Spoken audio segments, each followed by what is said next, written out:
बोलो सामने सरकार की।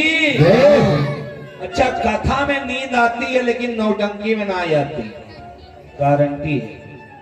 जबकि रात भर होती है कथा, केवल 3 घंटा होती है, वो तो रात भर होती है, लेकिन वहां नींद नहीं आएगी। अगर एक जगह बैठ गए तो जानो उतनी जमीन बैनामा हुई गई। फिर उठिए सवेरे और 3 घंटा की कथा में 3 न इधर से उधर, इधर से उधर, इधर से उधर। क्यों?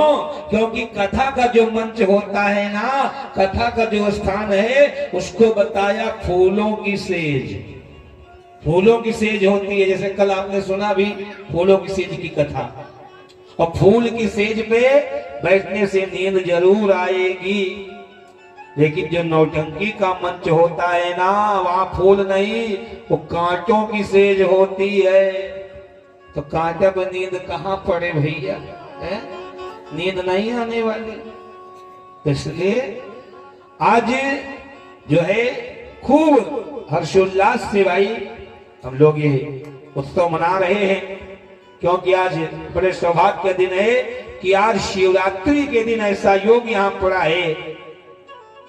क्योंकि अब जब भी शिवरात्रि होगी ये जरूर याद आएगा कि हाँ, आज के दिन हमारे यहाँ भागवत हो रही थी, आज के दिन कथा हो रही थी। ये एक बन गया कि यहाँ शिवरात्रि थी।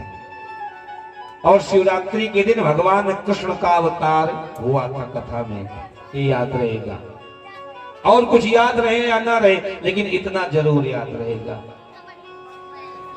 तो सूर्य वंश में बताया ब्रह्मा जी के बेटा जो है, ब्रह्मा जी से के बेटा हुए मरीच ऋषि, मरीच के कश्यप ऋषि, कश्यप के विवस्वान सूर्य हुए। यहीं से सूर्य वंश चला। और इसी सूर्य वंश में इक्ष्वाक, नग, शरियात इत्यादि राजा हुए, नभग हुए, नाभाग हुए, अम्बरीश हुए और अनिना इत्यादि। इसी वंश में त्रिशंकु, हरिश्चंद्र, रोहित, भागीरथ, इसी सूर्य वंश में ही सब हुए हैं राजा।